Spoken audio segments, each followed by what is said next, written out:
ਅੱਜ ਅਸੀਂ ਤੁਹਾਡੇ ਸਾਹਮਣੇ ਇੱਕ ਲੈ ਕੇ ਆ ਰਹੇ ਹਾਂ ਨਵੀਂ ਵੀਡੀਓ। ਜਮਾਤ 8ਵੀਂ ਦਾ ਪਾਠ 5ਵਾਂ ਉਦਯੋਗਿਕ ਵਿਕਾਸ ਇੰਡਸਟਰੀਅਲ ਡਿਵੈਲਪਮੈਂਟ। ਤਾਂ ਅਸੀਂ ਇਸ ਲੈਸਨ ਦੇ ਵਿੱਚ ਉਦਯੋਗਿਕ ਵਿਕਾਸ ਬਾਰੇ ਪੜ੍ਹਾਂਗੇ। ਸਭ ਤੋਂ ਪਹਿਲਾਂ ਇੱਕ ਛੋਟੀ ਜਿਹੀ ਰਿਕੁਐਸਟ ਸਾਰਿਆਂ ਨੂੰ ਕਿ ਇਸ ਵੀਡੀਓ ਦੇ ਵਿੱਚ ਅੱਗੇ ਜਾਣ ਤੋਂ ਪਹਿਲਾਂ, ਕਿਉਂਕਿ ਅਸੀਂ ਬਹੁਤ ਸਾਰੀਆਂ ਵੀਡੀਓਜ਼ ਪਹਿਲਾਂ ਵੀ ਬੱਚਿਆਂ ਲਈ ਬਣਾ ਚੁੱਕੇ ਹਾਂਗੇ ਤੇ ਆਉਣ ਵਾਲੇ ਸਮੇਂ ਦੇ ਵਿੱਚ ਵੀ ਅਲੱਗ-ਅਲੱਗ ਕਲਾਸਾਂ ਦੀਆਂ ਅਲੱਗ-ਅਲੱਗ ਵੀਡੀਓਜ਼ ਅਸੀਂ ਤੁਹਾਡੇ ਸਾਹਮਣੇ ਲੈ ਕੇ ਆਵਾਂਗੇ। ਤਾਂ ਇੱਕ ਛੋਟੀ ਜਿਹੀ ਰਿਕੁਐਸਟ ਹੈ ਕਿ ਵੀਡੀਓਜ਼ ਨੂੰ ਵੱਧ ਤੋਂ ਵੱਧ ਸ਼ੇਅਰ ਕਰੋ, ਲਾਈਕ ਕਰੋ ਤੇ ਸਬਸਕ੍ਰਾਈਬ ਕਰੋ ਸਾਡਾ ਚੈਨਲ ਗਗਨ ਐਜੂਕੇਸ਼ਨ ਹੋਮ। ਤਾਂ ਸ਼ੁਰੂ ਕਰਦੇ ਹਾਂ ਜੀ ਅੱਜ ਦਾ ਸਾਡਾ ਨਵਾਂ ਚੈਪਟਰ ਉਦਯੋਗਿਕ ਵਿਕਾਸ। ਜਿਵੇਂ ਕਿ ਅਸੀਂ ਜਾਣਦੇ ਹਾਂ, ਪਹਿਲਾਂ ਪੜ੍ਹਿਆ ਸੀ ਕਿ ਖੇਤੀਬਾੜੀ ਕਿਸੇ ਦੇਸ਼ ਦੇ ਲਈ ਬਹੁਤ ਜ਼ਿਆਦਾ ਜ਼ਰੂਰੀ ਹੈ ਆਰਥਿਕ ਪੱਖੋਂ, ਕਿਉਂਕਿ ਸਾਡੇ ਜਿਵੇਂ ਇੰਡੀਆ ਦੀ ਗੱਲ ਕਰੀਏ ਤਾਂ ਅਸੀਂ ਦੇਸ਼ ਦੇ ਬਹੁਤ ਸਾਰੇ ਜਿਹੜੇ ਲੋਕ ਨੇ ਉਹ ਆਪਣੀ ਆਮਦਨ ਦੇ ਲਈ ਕਿਸ 'ਤੇ ਨਿਰਭਰ ਕਰਦੇ ਨੇ ਜੀ, ਖੇਤੀਬਾੜੀ 'ਤੇ ਨਿਰਭਰ ਕਰਦੇ ਨੇ। ਪਰ ਇੱਥੇ ਇੱਕ ਇਹ ਵੀ ਗੱਲ ਸਪਸ਼ਟ ਹੈ ਕਿ ਇਕੱਲੀ ਖੇਤੀਬਾੜੀ ਤੋਂ ਵੀ ਅਸੀਂ ਆਪਣਾ ਵਿਕਾਸ ਹੈ ਜਿਹੜਾ ਉਹ ਨਹੀਂ ਕਰ ਸਕਦੇ। ਜੇ ਅਸੀਂ ਆਪਣਾ ਵਿਕਾਸ ਕਰਨਾ ਹੈ, ਆਪਣੇ ਸਮਾਜ ਦਾ ਆਰਥਿਕ ਵਿਕਾਸ ਕਰਨਾ ਹੈ, ਤਾਂ ਸਾਨੂੰ ਖੇਤੀਬਾੜੀ ਦੇ ਨਾਲ ਨਾਲ ਉਦਯੋਗਿਕ ਵਿਕਾਸ ਦੀ ਵੀ ਜ਼ਰੂਰਤ ਪਵੇਗੀ। ਜਿਵੇਂ ਕਿ ਅਸੀਂ ਸਾਰੇ ਜਾਣਦੇ ਹਾਂ ਕਿ ਉਦਯੋਗਾਂ ਨੂੰ ਕਿਸੇ ਵੀ ਦੇਸ਼ ਦੀ ਰੀੜ੍ਹ ਦੀ ਹੱਡੀ ਕਿਹਾ ਜਾਂਦਾ ਹੈ। ਉਹ ਕਿਉਂ ਕਿਹਾ ਜਾਂਦਾ ਹੈ? ਕਿਉਂਕਿ ਜਿਹੜੇ ਉਦਯੋਗ ਨੇ ਉਹ ਬਹੁਤ ਸਾਰਾ ਜਿਹੜਾ ਰੁਜ਼ਗਾਰ ਨੇ ਉਹ ਕ੍ਰੀਏਟ ਕਰਦੇ ਨੇਗੇ, ਬੇਰੁਜ਼ਗਾਰੀ ਨੂੰ ਖਤਮ ਕਰਦੇ ਨੇ। ਜਿਵੇਂ ਹੀ ਬੇਰੁਜ਼ਗਾਰੀ ਖਤਮ ਹੋਊਗੀ, ਰੁਜ਼ਗਾਰ ਮਿਲੂਗਾ, ਇਸ ਦੇ ਨਾਲ ਕੀ ਹੈ, ਲੋਕਾਂ ਦੀ ਆਮਦਨ ਵਧੂਗੀ, ਗਰੀਬੀ ਦਾ ਖਾਤਮਾ ਹੋਊਗਾ। ਗਰੀਬੀ ਦਾ ਖਾਤਮਾ ਹੋਣ ਦੇ ਨਾਲ ਬਹੁਤ ਸਾਰੀਆਂ ਜਿਹੜੀਆਂ ਬੁਨਿਆਦੀ ਉਹਨਾਂ ਦੀਆਂ ਸਮੱਸਿਆਵਾਂ ਨੇ ਲੋਕਾਂ ਦੀਆਂ, ਉਹਨਾਂ 'ਤੇ ਵੀ ਸਿੱਧਾ ਅਸਰ ਪਊਗਾ, ਉਹ ਪਹਿਲਾਂ ਨਾਲੋਂ ਘਟਣਗੀਆਂ। ਅਤੇ ਇਸ ਤੋਂ ਇਲਾਵਾ ਬਹੁਤ ਸਾਰੀਆਂ ਜਿਹੜੀਆਂ ਵਸਤੂਆਂ ਦਾ ਉਤਪਾਦਨ ਦੇਸ਼ ਦੇ ਵਿੱਚ ਹੋਵੇਗਾ, ਜਿਹੜੀਆਂ ਕਿ ਅਸੀਂ ਦੂਸਰੇ ਦੇਸ਼ਾਂ ਤੋਂ ਆਯਾਤ ਕਰਦੇ ਹਾਂ, ਉਹਨਾਂ ਦੇ ਵਿੱਚ ਕਮੀ ਆਵੇਗੀ। ਸਾਡਾ ਜਿਹੜਾ ਬਾਹਰ ਜਾਣ ਵਾਲਾ ਪੈਸਾ ਹੈਗਾ ਉਸ ਦੇ ਵਿੱਚ ਕਮੀ ਆਵੇਗੀ। ਉਦਾਹਰਨ ਦੇ ਤੌਰ 'ਤੇ ਮੰਨ ਲਓ ਅਸੀਂ ਇੱਕ ਐਗਜ਼ਾਮਪਲ ਲੈਂਦੇ ਹਾਂ ਛੋਟੀ ਜੀ। ਮੰਨ ਲਓ ਅਸੀਂ ਚਾਹ ਜਿਹੜੀ ਹੈ ਉਹ ਦੂਸਰੇ ਦੇਸ਼ਾਂ ਤੋਂ ਮੰਗਵਾਉਂਦੇ ਹੈਗੇ। ਸਾਡੇ ਦੇਸ਼ ਦੇ ਵਿੱਚ ਇਹ ਮੰਨ ਕੇ ਚੱਲੋ ਕਿ ਚਾਹ ਪੈਦਾ ਨਹੀਂ ਕੀਤੀ ਜਾਂਦੀ। ਕੀ ਕਰਦੇ ਹਾਂ ਅਸੀਂ? ਉਹ ਦੂਸਰੇ ਦੇਸ਼ਾਂ ਤੋਂ ਉਸ ਨੂੰ ਮੰਗਵਾਉਂਦੇ ਹਾਂ। ਅਸੀਂ ਬਹੁਤ ਜ਼ਿਆਦਾ ਪੈਸਾ ਉਸ 'ਤੇ ਖਰਚ ਕਰਦੇ ਹੈਗੇ, ਕਿਉਂਕਿ ਦੂਸਰੇ ਦੇਸ਼ ਜਦੋਂ ਸਾਨੂੰ ਕੋਈ ਵੀ ਮਾਲ ਦੇਣਗੇ, ਵਸਤੂ ਦੇਣਗੇ, ਤਾਂ ਉਸ ਦੇ ਇੱਕ ਕੀਮਤ ਤੋਂ ਸਾਡੇ ਤੋਂ ਲੈਣਗੇ। ਉਹ ਪੈਸਾ ਅਸੀਂ ਕਿਵੇਂ ਬਚਾ ਸਕਦੇ ਹਾਂ? ਜੇ ਅਸੀਂ ਉਸੇ ਚਾਹ ਨੂੰ ਆਪਣੇ ਦੇਸ਼ ਦੇ ਵਿੱਚ ਪੈਦਾ ਕਰ ਲਈਏ। ਜਾਂ ਇਸ ਤੋਂ ਇਲਾਵਾ ਅਸੀਂ ਕੱਪੜਾ ਹੈਗਾ ਉਹ ਜੇ ਮੰਨ ਲਓ ਅਸੀਂ ਵਿਦੇਸ਼ਾਂ ਤੋਂ ਮੰਗਵਾਉਂਦੇ ਹੈਗੇ, ਜਾਂ ਮੋਬਾਈਲ ਨੇ ਅਸੀਂ ਵਿਦੇਸ਼ਾਂ ਤੋਂ ਮੰਗਵਾਉਂਦੇ ਹੈਗੇ, ਪੈਟਰੋਲ ਹੈ ਅਸੀਂ ਵਿਦੇਸ਼ਾਂ ਤੋਂ ਮੰਗਵਾਉਂਦੇ ਹਾਂ। ਜੇ ਇਹਨਾਂ ਚੀਜ਼ਾਂ ਦਾ ਉਤਪਾਦਨ ਅਸੀਂ ਆਪਣੇ ਦੇਸ਼ ਦੇ ਵਿੱਚ ਹੀ ਸ਼ੁਰੂ ਕਰ ਦਈਏ ਤਾਂ ਅਸੀਂ ਬਾਹਰ ਜਾਣ ਵਾਲੇ ਪੈਸੇ ਨੂੰ ਬਚਾ ਸਕਦੇ ਹੈਗੇ। ਇਸ ਦੇ ਵਿੱਚੋਂ ਕੁਝ ਚੀਜ਼ਾਂ ਤਾਂ ਨਿਰਭਰ ਕਰਦੀਆਂ ਨੇਗੀਆਂ ਸਾਡੇ ਕੁਦਰਤੀ ਸਾਧਨਾਂ ਦੇ ਉੱਪਰ, ਕਿਉਂਕਿ ਜੇ ਸਾਡੇ ਦੇਸ਼ ਦੇ ਵਿੱਚ ਉਸ ਚੀਜ਼ ਦਾ ਕੱਚਾ ਮਾਲ ਹੀ ਨਹੀਂ ਹੋਊਗਾ ਤਾਂ ਅਸੀਂ ਉਸ ਦੇ ਨੂੰ ਆਪਣੇ ਦੇਸ਼ ਦੇ ਵਿੱਚ ਉਤਪਾਦਿਤ ਨਹੀਂ ਕਰ ਸਕਦੇ। ਜੇ ਅਸੀਂ ਵਿਦੇਸ਼ਾਂ ਤੋਂ ਵੀ ਕੱਚਾ ਮਾਲ ਮੰਗਵਾ ਕੇ ਉਸ ਨੂੰ ਆਪਣੇ ਦੇਸ਼ 'ਚ ਬਣਾਉਂਦੇ ਹਾਂ ਤਾਂ ਉਸ ਦਾ ਇੱਕ ਅਲੱਗ ਜਿਹੜਾ ਪ੍ਰੋਸੈਸ ਹੋਵੇਗਾ, ਉਸ ਦੇ ਵਿੱਚ ਵੀ ਖਰਚਾ ਜ਼ਿਆਦਾ ਆ ਸਕਦਾ ਹੈ। ਪਰ ਜਿਹੜੇ ਕੱਚੇ ਮਾਲ ਸਾਡੇ ਦੇਸ਼ ਦੇ ਵਿੱਚ ਮੌਜੂਦ ਨੇ, ਸਾਨੂੰ ਕੁਦਰਤ ਨੇ ਦਿੱਤੇ ਨੇ ਸਾਧਨਾਂ ਦੇ ਰੂਪ ਦੇ ਵਿੱਚ, ਉਹਨਾਂ ਨੂੰ ਇਸਤੇਮਾਲ ਕਰਕੇ ਅਸੀਂ ਬਹੁਤ ਸਾਰੀਆਂ ਜਿਹੜੀਆਂ ਵਸਤੂਆਂ ਨੇ ਉਹਨਾਂ ਦਾ ਨਿਰਮਾਣ ਹੈ ਸਾਡੇ ਦੇਸ਼ ਦੇ ਵਿੱਚ ਕਰ ਸਕਦੇ ਹੈਗੇ।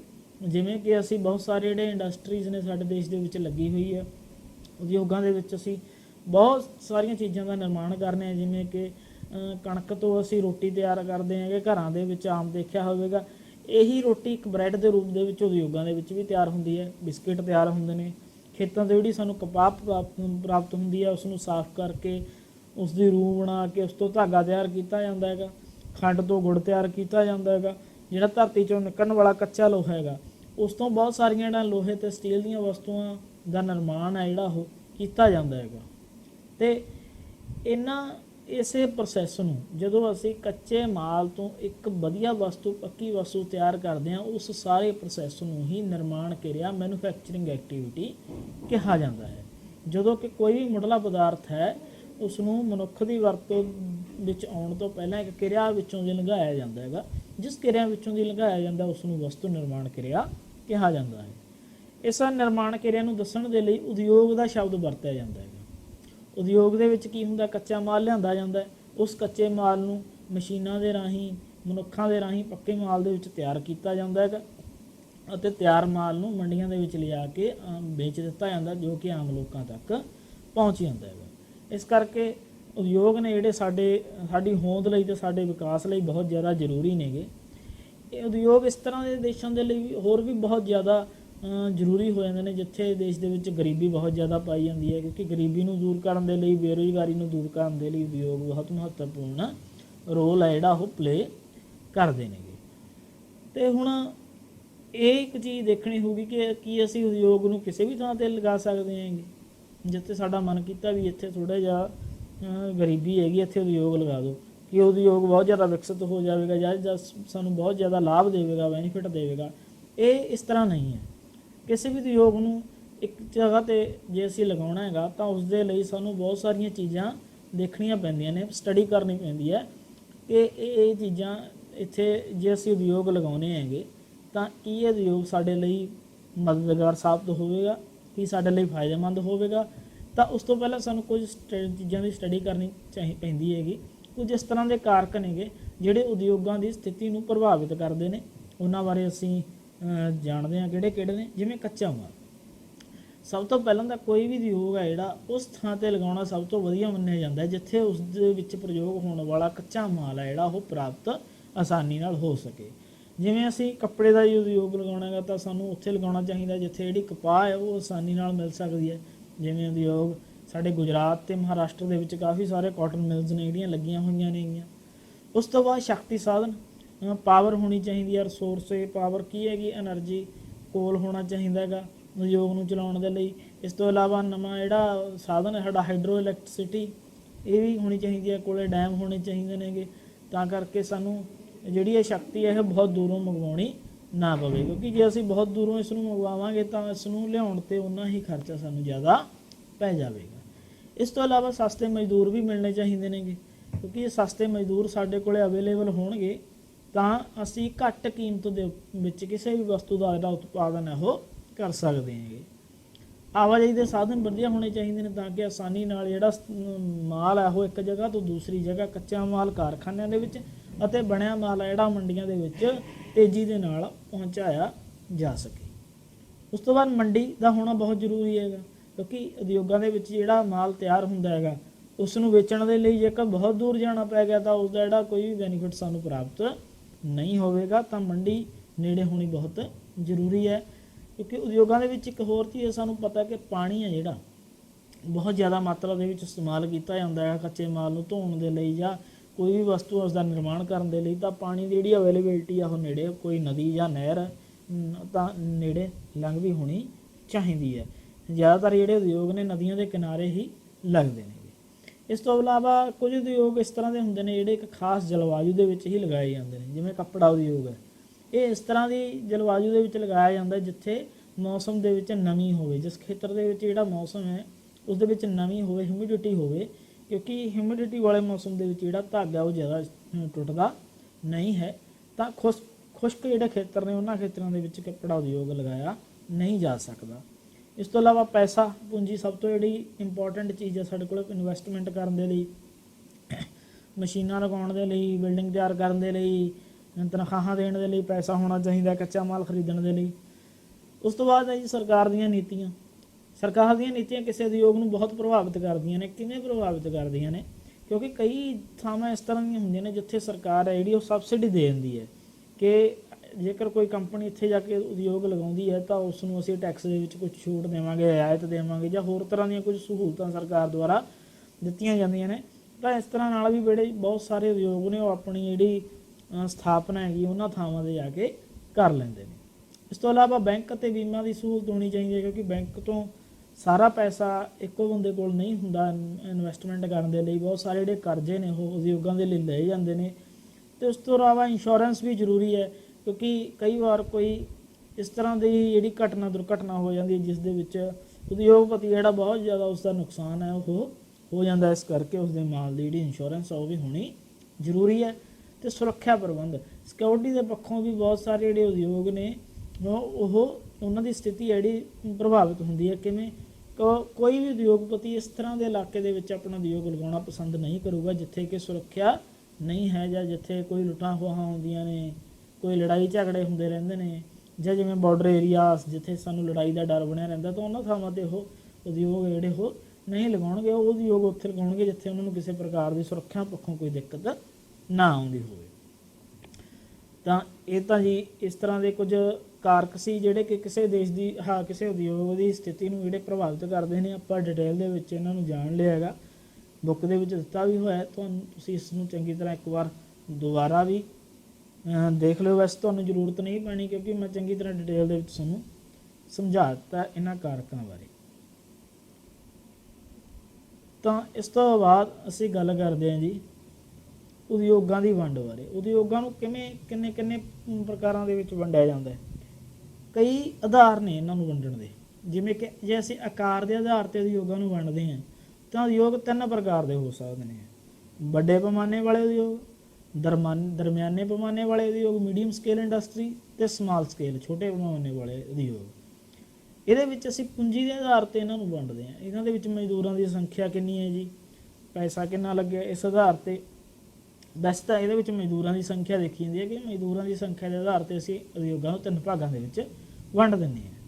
ਉਸ ਤੋਂ ਬਾਅਦ ਜਿਹੜੀ ਦੂਸਰੀ ਸਾਡੀ ਕੈਟਾਗਰੀ ਹੈ ਉਹਦੇ ਵਿੱਚ ਅਸੀਂ ਕੱਚੇ ਮਾਲ ਦੇ ਆਧਾਰ 'ਤੇ ਜਾਂ ਫਿਰ ਕੱਚੇ ਮਾਲ ਦੀ ਕਿਸਮ ਇਨਵੈਸਟਮੈਂਟ ਕਿੰਨੀ ਕੀਤੀ ਗਈ ਹੈ ਉਸ ਆਧਾਰ 'ਤੇ ਅਸੀਂ ਵੰਡਦੇ ਹੈਗੇ। ਇਨਵੈਸਟਮੈਂਟ ਦੇ ਆਧਾਰ 'ਤੇ ਜਿਵੇਂ ਮਾਲ ਅਤੇ ਨਿਵੇਸ਼, ਭਾਰੇ ਉਦਯੋਗ, ਹਲਕੇ ਉਦਯੋਗ। ਕੱਚੇ ਮਾਲ ਦੇ ਆਧਾਰ 'ਤੇ ਖੇਤੀ ਦੇ ਆਧਾਰਿਤ ਉਦਯੋਗ, ਖਣਿਜ ਪਦਾਰਥਾਂ 'ਤੇ ਆਧਾਰਿਤ ਉਦਯੋਗ ਜਿਹੜੇ ਖੇਤੀ ਦਾ ਕੱਚਾ ਮਾਲ ਪ੍ਰਾਪਤ ਕਰਦੇ ਨੇ, ਜਿਹੜੇ ਕੱਚਾ ਮਾਲ ਖਣਿਜ ਪਦਾਰਥਾਂ ਤੋਂ ਪ੍ਰਾਪਤ ਕਰਦੇ ਨੇ, ਜਿਹੜੇ ਜਾਨਵਰਾਂ ਤੋਂ ਪ੍ਰਾਪਤ ਕਰਦੇ ਨੇ ਅਤੇ ਜਿਹੜੇ ਜੰਗਲਾਂ ਤੋਂ ਪ੍ਰਾਪਤ ਕਰਦੇ ਨੇ। ਉਸ ਤੋਂ ਬਾਅਦ ਆ ਗਿਆ ਮਲਕੀਅਤ ਦੇ ਆਧਾਰ 'ਤੇ ਨਿੱਜੀ ਖੇਤਰ ਦੇ ਉਦਯੋਗ ਜਿਹੜੇ ਕਿਸੇ ਖਾਸ ਇੱਕ ਬੰਦੇ ਦਾ ਹੁੰਦਾ ਹੈਗਾ, ਸਰਕਾਰੀ ਖੇਤਰ ਦੇ ਉਦਯੋਗ ਜਿਹੜੇ ਸਰਕਾਰ ਦੁਆਰਾ ਲਗਾਏ ਜਾਂਦੇ ਨੇ, ਸਾਂਝੇ ਖੇਤਰ ਦੇ ਉਦਯੋਗ ਜਿਹੜੇ ਕਿ ਸਰਕਾਰ ਅਤੇ ਪ੍ਰਾਈਵੇਟ ਲੋਕਾਂ ਦੁਆਰਾ ਮਿਲ ਕੇ ਲਗਾਏ ਜਾਂਦੇ ਨੇ, ਸਹਿਕਾਰੀ ਖੇਤਰ ਦੇ ਜਿਹੜੇ ਕਿ ਕੁਝ ਇੱਕ ਸੰਸਥਾ ਦੁਆਰਾ ਸਥਾਪਿਤ ਕੀਤੇ ਜਾਂਦੇ ਨੇ, ਬਹੁ ਵਿਦੇਸ਼ੀ ਕੰਪਨੀ ਉਦਯੋਗ ਇਹਦੇ ਵਿੱਚ ਉਹ ਉਦਯੋਗ ਆ ਜਾਂਦੇ ਨੇ ਜਿਹੜੇ ਬਾਹਰਲੀਆਂ ਕੰਪਨੀਆਂ ਦੁਆਰਾ, ਬਾਹਰਲੇ ਦੇਸ਼ਾਂ ਦੀਆਂ ਬਹੁ ਵਿਦੇਸ਼ੀ ਜਿਹੜੀਆਂ ਕੰਪਨੀਆਂ ਨੇ ਉਹਨਾਂ ਦੁਆਰਾ ਲਗਾਏ ਜਾਂਦੇ ਨੇ। ਤਾਂ ਇਹਨਾਂ ਦੀ ਡਿਟੇਲ ਦੇ ਵਿੱਚ ਅਸੀਂ ਸਟੱਡੀ ਕਰਦੇ ਹਾਂ ਜੀ। ਆਕਾਰ ਦੇ ਆਧਾਰ 'ਤੇ ਉਦਯੋਗਾਂ ਦੀਆਂ 3 ਕਿਸਮਾਂ ਅਸੀਂ ਪਹਿਲਾਂ ਪੜ੍ਹ ਚੁੱਕੇ ਹੈਗੇ। ਵੱਡੇ ਪੈਮਾਨੇ ਦੇ ਲਾਰਜ ਸਕੇਲ ਇੰਡਸਟਰੀਜ਼, ਇਹਦੇ ਵਿੱਚ ਮਜ਼ਦੂਰਾਂ ਦੀ ਗਿਣਤੀ ਹੈ ਜਿਹੜੀ ਬਹੁਤ ਜ਼ਿਆਦਾ ਹੁੰਦੀ ਹੈਗੀ ਅਤੇ ਇਸ ਦੇ ਵਿੱਚ ਜਿਹੜੀ ਪੂੰਜੀ ਹੈ, ਪੈਸਾ ਹੈਗਾ ਉਹ ਜ਼ਿਆਦਾ ਲਗਾਇਆ ਜਾਂਦਾ। 5 ਕਰੋੜ ਜਾਂ ਇਸ ਤੋਂ ਵੱਧ ਜਿਹੜੇ ਉਦਯੋਗਾਂ ਦੇ ਵਿੱਚ ਪੂੰਜੀ ਦੀ ਲਾਗਤ ਆਉਂਦੀ ਹੈ ਉਹ ਉਦਯੋਗ ਇਸ ਕੈਟਾਗਰੀ ਦੇ ਵਿੱਚ ਸ਼ਾਮਿਲ ਕੀਤੇ ਜਾਂਦੇ ਨੇ। ਜਿਹੜੇ ਮੀਡੀਅਮ ਸਕੇਲ ਨੇ, ਦਰਮਿਆਨੇ ਪੈਮਾਨੇ ਵਾਲੇ, ਇਹਨਾਂ ਦੇ ਵਿੱਚ ਜਿਹੜੀ ਪੂੰਜੀ ਦੀ ਲਾਗਤ ਹੁੰਦੀ ਹੈ ਉਹ 60 ਲੱਖ ਤੋਂ ਲੈ ਕੇ 5 ਕਰੋੜ ਦੇ ਵਿੱਚ ਹੁੰਦੀ ਹੈਗੀ ਅਤੇ ਮਜ਼ਦੂਰਾਂ ਦੀ ਗਿਣਤੀ ਵੱਡੇ ਪੈਮਾਨੇ ਦੇ ਉਦਯੋਗਾਂ ਨਾਲੋਂ ਘੱਟ ਹੁੰਦੀ ਹੈ। ਛੋਟੇ ਪੈਮਾਨੇ ਦੇ ਉਦਯੋਗ ਇਹ ਸਭ ਤੋਂ ਛੋਟੇ ਆ ਜਾਂਦੇ ਨੇ। ਇਹਨਾਂ ਦੇ ਵਿੱਚ ਇਹਦੇ ਵਿੱਚ ਪੂੰਜੀ ਜਿਹੜੀ ਲਾਗਤ ਹੈ ਉਹ 5 ਲੱਖ ਤੋਂ ਲੈ ਕੇ 60 ਲੱਖ ਦੇ ਵਿੱਚ ਹੁੰਦੀ ਹੈ ਅਤੇ ਮਜ਼ਦੂਰਾਂ ਦੀ ਗਿਣਤੀ ਕਾਫੀ ਘੱਟ ਹੁੰਦੀ ਹੈ। ਇਹ ਤਾਂ ਸੀ ਜੀ ਆਕਾਰ ਦੇ ਆਧਾਰ 'ਤੇ। ਅਤੇ ਉਸ ਤੋਂ ਬਾਅਦ ਅਸੀਂ ਕੱਚੇ ਮਾਲ ਦੇ ਆਧਾਰ 'ਤੇ ਇਹਨਾਂ ਨੂੰ ਅਸੀਂ ਅੱਗੇ 2 ਸਬ ਕੈਟਾਗਰੀਜ਼ ਦੇ ਵਿੱਚ ਵੰਡਦੇ ਹਾਂ। ਇੱਕ ਤਾਂ ਕੱਚੇ ਮਾਲ ਦੀ ਮਾਤਰਾ ਜਾਂ ਨਿਵੇਸ਼ ਦੇ ਆਧਾਰ 'ਤੇ, ਜਿਵੇਂ ਭਾਰੇ ਉਦਯੋਗ ਜਿਹਦੇ ਵਿੱਚ ਜਿਹੜਾ ਕੱਚਾ ਮਾਲ ਹੈ ਉਹ ਭਾਰਾ ਕਿਸਮ ਦਾ ਇਸਤੇਮਾਲ ਕੀਤਾ ਜਾਂਦਾ ਹੈ, ਠੀਕ ਹੈ ਜੀ, ਉਹਨਾਂ ਨੂੰ ਭਾਰੇ ਉਦਯੋਗ ਕਿਹਾ ਜਾਂਦਾ ਹੈਗਾ।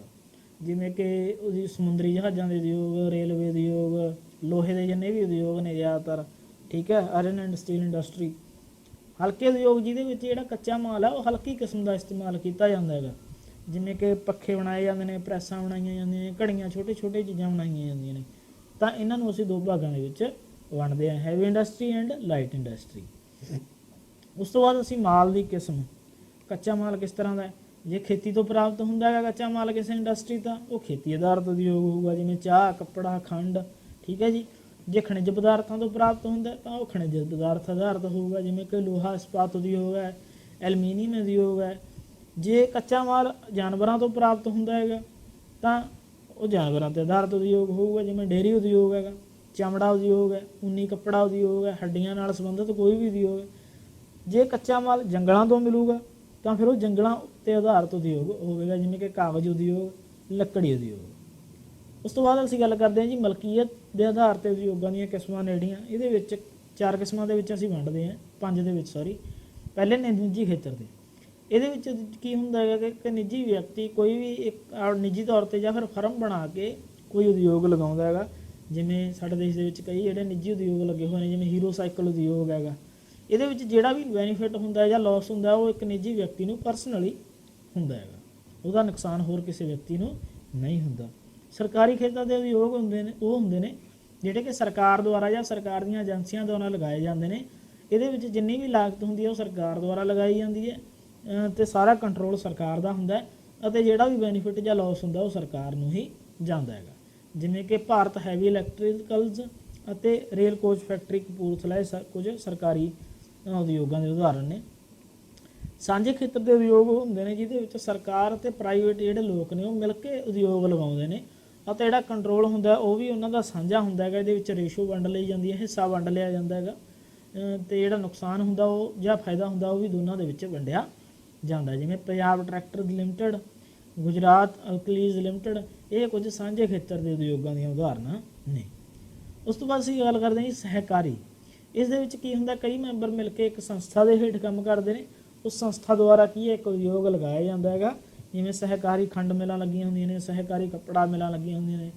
ਉਹਨਾਂ ਲੋਕਾਂ ਦਾ ਸੰਸਥਾ ਦਾ ਉਹਨਾਂ 'ਤੇ ਕੰਟਰੋਲ ਹੁੰਦਾ, ਅਤੇ ਜਿਹੜਾ ਵੀ ਨੁਕਸਾਨ ਹੁੰਦਾ ਹੈਗਾ ਉਹ ਸੰਸਥਾ ਲੋਕਾਂ ਦੇ ਵਿੱਚ ਹੀ ਉਸ ਨੂੰ ਕੀ ਕਰਦੀ ਹੈ, ਵੰਡ ਦਿੰਦੀ ਹੈ। ਉਸ ਤੋਂ ਬਾਅਦ ਬਹੁਦੇਸ਼ੀ ਕੰਪਨੀਆਂ ਦੇ ਉਦਯੋਗ, ਇਹ ਉਹ ਉਦਯੋਗ ਨੇ ਜਿਹੜੇ ਬਾਹਰਲੀਆਂ ਕੰਪਨੀਆਂ ਦੁਆਰਾ, ਵੱਡੀਆਂ ਕੰਪਨੀਆਂ ਦੁਆਰਾ ਸਾਡੇ ਦੇਸ਼ ਦੇ ਵਿੱਚ ਲਗਾਏ ਜਾਂਦੇ ਨੇ, ਜਿਨ੍ਹਾਂ ਨੂੰ ਬਹੁਦੇਸ਼ੀ ਉਦਯੋਗ ਕਿਹਾ ਜਾਂਦਾ ਹੈਗਾ। ਜਿਵੇਂ ਕੋਕਾ ਕੋਲਾ ਹੋ ਗਿਆ, ਕਾਰਾਂ ਦੀਆਂ ਕਈ ਕੰਪਨੀਆਂ ਹੋ ਗਈਆਂ, ਇਹ ਸਾਡੇ ਦੇਸ਼ ਦੇ ਵਿੱਚ ਆ ਕੇ ਉਦਯੋਗ ਲਗਾਉਂਦੀਆਂ ਨੇ। ਤਾਂ ਹੁਣ ਅਸੀਂ ਵੰਡ ਦੀ ਗੱਲ ਕਰੀਏ ਤਾਂ ਅਸੀਂ ਪਹਿਲਾਂ ਹੀ ਪੜ੍ਹ ਚੁੱਕੇ ਹਾਂ ਕਿ ਕਿੱਥੇ ਕਿੱਥੇ ਲੱਗਦੇ ਨੇ ਜਿਹੜੇ ਉਦਯੋਗ। ਇਹ ਜ਼ਰੂਰੀ ਵੀ ਨਹੀਂ ਹੈਗਾ ਕਿ ਕੱਚਾ ਮਾਲ ਜਿੱਥੇ ਮਿਲਦਾ ਸਾਰੇ ਉਦਯੋਗ ਉੱਥੇ ਹੀ ਲਗਾਏ ਜਾਣ। ਕਈ ਵਾਰ ਕੱਚਾ ਮਾਲ ਤਾਂ ਮਿਲ ਜਾਂਦਾ, ਪਰ ਸਾਨੂੰ ਜਿਹੜੇ ਹੋਰ ਕਈ ਕਾਰਨ ਨੇਗੇ, ਜਿਵੇਂ ਕਿ ਸ਼ਕਤੀ ਸਾਧਨ ਹੋ ਗਿਆ, ਉਸ ਤੋਂ ਬਾਅਦ ਪੂੰਜੀ ਦੀ, ਪਾਣੀ ਹੋ ਗਿਆ, ਇਹ ਚੀਜ਼ਾਂ ਨਹੀਂ ਮਿਲਦੀਆਂ, ਤਾਂ ਉੱਥੇ ਉਦਯੋਗ ਲਗਾਉਣ ਦਾ ਜ਼ਿਆਦਾ ਫਾਇਦਾ ਨਹੀਂ ਹੁੰਦਾ। ਅਸਲ ਦੇ ਵਿੱਚ ਉਦਯੋਗ ਉੱਥੇ ਹੀ ਲਗਾਏ ਜਾਂਦੇ ਨੇ ਜਿੱਥੇ ਇਹ ਸਾਰੀਆਂ ਚੀਜ਼ਾਂ ਇਕੱਠੀਆਂ ਪ੍ਰਾਪਤ ਹੁੰਦੀਆਂ ਹੋਣ। ਜਿਵੇਂ ਕਿ ਅਸੀਂ ਦੇਖਦੇ ਹਾਂ ਕਿ ਕੱਪੜਾ ਉਦਯੋਗ ਸਾਡੇ ਦੇਸ਼ ਦੇ ਵਿੱਚ ਕਿੱਥੇ ਲੱਗਿਆ ਹੋਇਆ ਹੈਗਾ, ਜ਼ਿਆਦਾਤਰ ਗੁਜਰਾਤ ਅਤੇ ਮਹਾਰਾਸ਼ਟਰ ਦੇ ਵਿੱਚ ਲੱਗਿਆ ਹੋਇਆ। ਲੋਹਾ ਇਸਪਾਤ ਉਦਯੋਗ ਹੈ ਝਾਰਖੰਡ ਦੇ ਇਲਾਕੇ ਦੇ ਵਿੱਚ, ਉੜੀਸਾ ਦੇ, ਛੱਤੀਸਗੜ੍ਹ, ਇਹਨਾਂ ਇਲਾਕਿਆਂ ਦੇ ਵਿੱਚ ਲੱਗਿਆ ਹੋਇਆ ਹੈਗਾ। ਠੀਕ ਹੈ ਜੀ। ਅਤੇ ਇਸੇ ਤਰ੍ਹਾਂ ਹੀ ਹਵਾਈ ਜਹਾਜ਼ ਦੇ ਉਦਯੋਗ ਹੁੰਦੇ ਨੇ ਜਿਹੜੇ ਕੋਸਟਲ ਏਰੀਆਜ਼ 'ਤੇ ਲੱਗਦੇ ਨੇ, ਕਿਉਂਕਿ ਕੋਸਟਲ ਏਰੀਆਜ਼ ਦੇ ਵਿੱਚ ਹੀ ਇਸ ਦੀ ਜ਼ਰੂਰਤ ਹੁੰਦੀ ਹੈ ਇਹਨਾਂ ਦੀ। ਉਹਨਾਂ ਨੂੰ ਉੱਥੋਂ ਬਣਾ ਕੇ ਜਲਦੀ ਤੋਂ ਜਲਦੀ ਸਮੁੰਦਰ ਦੇ ਵਿੱਚ ਉਤਾਰਿਆ ਜਾਂਦਾ ਹੈਗਾ।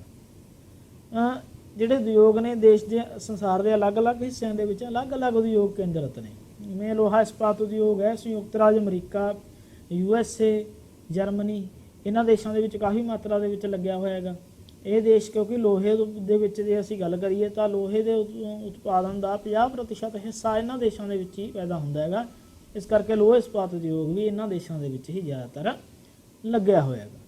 ਜੇ ਅਸੀਂ ਕੱਪੜੇ ਉਦਯੋਗ ਦੀ ਗੱਲ ਕਰੀਏ ਤਾਂ ਸੰਸਾਰ ਦੇ ਸਾਰੇ ਦੇਸ਼ਾਂ ਦੇ ਵਿੱਚ ਇਹ ਪਾਇਆ ਜਾਂਦਾ ਉਦਯੋਗ। ਇੰਗਲੈਂਡ ਨੂੰ ਇਸ ਉਦਯੋਗ ਦਾ ਮੋਹਰੀ ਮੰਨਿਆ ਜਾਂਦਾ ਕਿਉਂਕਿ ਸਭ ਤੋਂ ਪਹਿਲਾਂ ਇੰਗਲੈਂਡ ਨੇ ਇਸ ਦੀ ਸ਼ੁਰੂਆਤ ਕੀਤੀ ਸੀਗੀ। ਸੰਯੁਕਤ ਰਾਜ ਅਮਰੀਕਾ, ਰਸ਼ੀਆ, ਜਾਪਾਨ, ਚੀਨ, ਮਿਸਰ ਅਤੇ ਭਾਰਤ ਵਰਗੇ ਦੇਸ਼ਾਂ ਦੇ ਵਿੱਚ ਵੀ ਕੱਪੜਾ ਉਦਯੋਗ ਕਾਫੀ ਪ੍ਰਸਿੱਧ ਹੈਗਾ।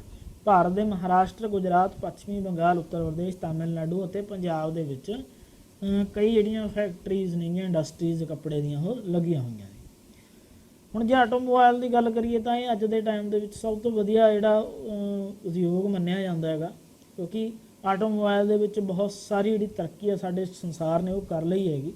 ਇਸ ਉਦਯੋਗ ਦੇ ਵਿੱਚ USA, England, Germany, Japan, France, Sweden ਅਤੇ ਯੂਰਪ ਦੇ ਬਹੁਤ ਦੇਸ਼ ਨੇ ਜਿਹੜੇ ਪ੍ਰਮੁੱਖ ਨੇ, ਜਿਨ੍ਹਾਂ ਦਾ ਜਿਹੜਾ ਆਟੋਮੋਬਾਈਲ ਸਾਧਨ ਨੇਗੇ ਉਹ ਕਾਫੀ ਫੇਮਸ ਨੇ ਪੂਰੇ ਵਰਲਡ ਦੇ ਵਿੱਚ। ਇਸ ਤੋਂ ਇਲਾਵਾ ਕੈਨੇਡਾ, ਆਸਟ੍ਰੇਲੀਆ, ਸਪੇਨ, ਚੀਨ ਅਤੇ ਭਾਰਤ ਦੇ ਵਿੱਚ ਵੀ ਬਹੁਤ ਸਾਰੇ ਜਿਹੜੇ ਇਸ ਤਰ੍ਹਾਂ ਦੇ ਉਦਯੋਗ ਨੇ ਉਹ ਸਥਾਪਿਤ ਕੀਤੇ ਗਏ ਨੇ। ਭਾਰਤ ਦੇ ਵਿੱਚ ਮੁੰਬਈ, ਚੇਨਈ, ਜਮਸ਼ੇਦਪੁਰ, ਜਬਲਪੁਰ ਅਤੇ ਕੋਲਕਾਤਾ।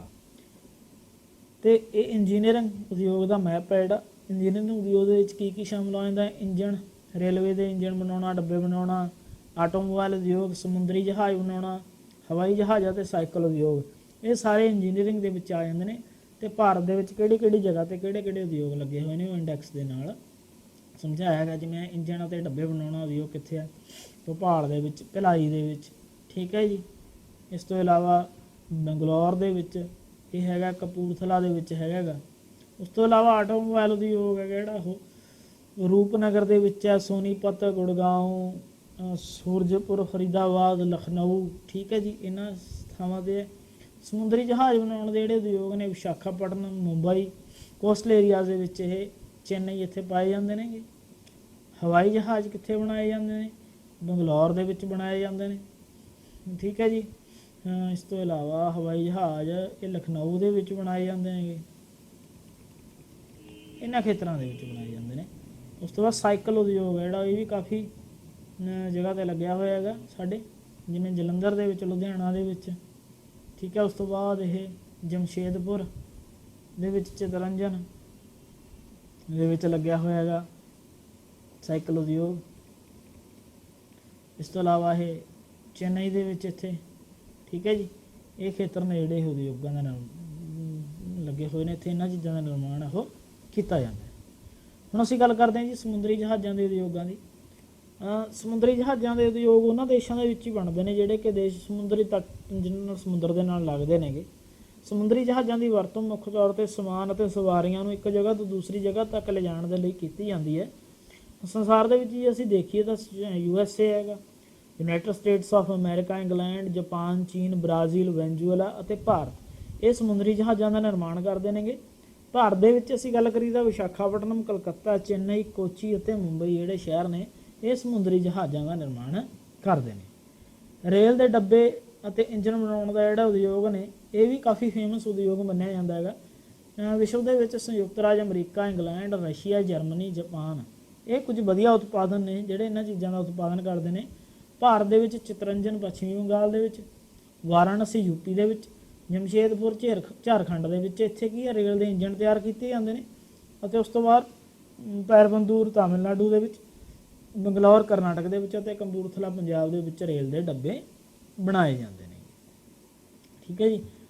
ਹਵਾਈ ਜਹਾਜ਼ਾਂ ਦੀ ਵਰਤੋਂ ਅੱਜ ਦੇ ਟਾਈਮ ਦੇ ਵਿੱਚ ਬਹੁਤ ਜ਼ਿਆਦਾ ਪਹਿਲਾਂ ਨਾਲੋਂ ਵੱਧ ਗਈ ਹੈ। ਇਹ ਕਈ ਤਰ੍ਹਾਂ ਦੇ ਹੁੰਦੇ ਨੇ, ਇੱਕ ਤਾਂ ਸਵਾਰੀਆਂ ਅਤੇ ਸਮਾਨ ਲਿਜਾਣ ਦੇ ਲਈ ਹੁੰਦੇ ਨੇ, ਕਈ ਲੜਾਕੂ ਜਹਾਜ਼ ਵੀ ਹੁੰਦੇ ਨੇ। ਤਾਂ ਜੇ ਇਹਨਾਂ ਦੇ ਨਿਰਮਾਣ ਦੀ ਗੱਲ ਕਰੀ ਤਾਂ USA ਬਹੁਤ ਵੱਡੀ ਗਿਣਤੀ ਦੇ ਵਿੱਚ ਇਹਨਾਂ ਜਹਾਜ਼ਾਂ ਦਾ ਜਿਹੜਾ ਨਿਰਮਾਣ ਹੈ ਉਹ ਅੱਜ ਦੇ ਟਾਈਮ ਦੇ ਵਿੱਚ ਕਰ ਰਿਹਾ ਹੈਗਾ। Russia, England, France, Canada, Italy, Australia, Japan ਇਹ ਵੀ ਵੱਡੇ ਪੱਧਰ 'ਤੇ ਹਵਾਈ ਜਹਾਜ਼ਾਂ ਦਾ ਨਿਰਮਾਣ ਕਰ ਰਹੇ ਨੇ। ਤਾਂ ਇੰਡੀਆ ਦੇ ਵਿੱਚ ਜੇ ਅਸੀਂ ਗੱਲ ਕਰੀਏ ਤਾਂ ਬੰਗਲੌਰ, ਕਾਨਪੁਰ, ਲਖਨਊ ਅਤੇ ਨਾਸਿਕ ਵਰਗੇ ਸ਼ਹਿਰਾਂ ਦੇ ਵਿੱਚ ਹਵਾਈ ਜਹਾਜ਼ਾਂ ਦਾ ਨਿਰਮਾਣ ਹੈ ਜਿਹੜਾ ਉਹ ਕੀਤਾ ਜਾਂਦਾ ਹੈ। ਤਾਂ ਉਮੀਦ ਹੈ ਤੁਹਾਨੂੰ ਇਹ ਲੈਸਨ ਸਮਝ ਆ ਚੁੱਕਿਆ ਹੋਵੇਗਾ। ਤਾਂ ਇਹ ਪੁਆਇੰਟਸ ਟੂ ਰਿਮੈਂਬਰ ਦੇ ਵਿੱਚ ਥੋੜ੍ਹੀ ਜਿਹੀ ਦੁਹਰਾਈ ਇਸ ਦੀ ਦਿੱਤੀ ਗਈ ਹੈਗੀ। ਮੇਨ ਚੀਜ਼ਾਂ ਉਦਯੋਗ ਦੀ ਮਹੱਤਤਾ ਕੀ ਹੈ, ਨਿਰਮਾਣ ਕਿਰਿਆ ਕੀ ਹੁੰਦੀ ਹੈ, ਉਦਯੋਗਾਂ ਨੂੰ ਪ੍ਰਭਾਵਿਤ ਕਰਨ ਵਾਲੇ ਤੱਤ ਕਿਹੜੇ ਕਿਹੜੇ ਨੇ, ਉਦਯੋਗਾਂ ਦਾ ਵਰਗੀਕਰਨ ਦਿੱਤਾ ਹੋਇਆ ਅੱਗੇ ਅਲੱਗ-ਅਲੱਗ ਆਧਾਰਾਂ 'ਤੇ, ਠੀਕ ਹੈ ਜੀ। ਫਿਰ ਐਕਸਰਸਾਈਜ਼ ਹੈ, ਇਸ ਦੇ ਵਿੱਚ ਸਾਰੇ ਕੁਐਸਚਨ ਲਗਭਗ ਆਪਾਂ ਕਰ ਚੁੱਕੇ ਹਾਂ। ਵਸਤੂ ਨਿਰਮਾਣ ਕਿਰਿਆ ਤੁਹਾਡਾ ਕੀ ਭਾਵ ਹੈ, ਆਰਥਿਕ ਵਿਕਾਸ ਦਾ ਅੰਦਾਜ਼ਾ ਅਸੀਂ ਕਿਵੇਂ ਲਗਾ ਸਕਦੇ ਹਾਂ ਕਿਸੇ ਦੇਸ਼ ਦੀ, ਪ੍ਰਭਾਵਿਤ ਕਰਨ ਵਾਲੇ ਤੱਤ ਕਿਹੜੇ ਕਿਹੜੇ ਨੇ, ਨਿੱਜੀ ਉਦਯੋਗ ਕਿਹੜੇ ਹੁੰਦੇ, ਕਿਹੜੇ ਉਦਯੋਗਾਂ ਨੂੰ ਕਿਹਾ ਜਾਂਦਾ ਹੈ, ਖੇਤੀ ਅਤੇ ਉਦਾਰਤ ਉਦਯੋਗਾਂ ਵਿੱਚ ਕਿਹੜੇ ਕੱਚੇ ਮਾਲ ਦੀ ਵਰਤੋਂ ਕੀਤੀ ਜਾਂਦੀ ਹੈ, ਸਾਰੇ ਅਸੀਂ ਕੁਐਸਚਨ ਕਰ ਚੁੱਕੇ ਹੈਗੇ। ਤਾਂ ਉਮੀਦ ਹੈ ਕਿ ਤੁਹਾਨੂੰ ਇਹ ਜਿਹੜਾ ਲੈਸਨ ਹੈ ਉਹ ਸਮਝ ਆਇਆ ਗਿਆ ਹੋਵੇਗਾ। ਤਾਂ ਅੱਗੇ ਸ਼ੇਅਰ ਨਾ ਕਰਨਾ ਭੁੱਲਣਾ ਵੱਧ ਤੋਂ ਵੱਧ, ਅਤੇ ਸਬਸਕ੍ਰਾਈਬ ਕਰਨਾ ਸਾਡਾ ਚੈਨਲ ਗਗਨ ਐਜੂਕੇਸ਼ਨ ਹੋਮ। ਅਗਲੇ ਵੀਡੀਓਜ਼ ਦੇ ਵਿੱਚ ਅਸੀਂ ਤੁਹਾਡੇ ਲਈ ਇੱਕ ਨਵਾਂ ਲੈਸਨ ਲੈ ਕੇ ਆਵਾਂਗੇ। ਤਾਂ ਉਦੋਂ ਤੱਕ ਦੇ ਲਈ ਧੰਨਵਾਦ, ਥੈਂਕ ਯੂ।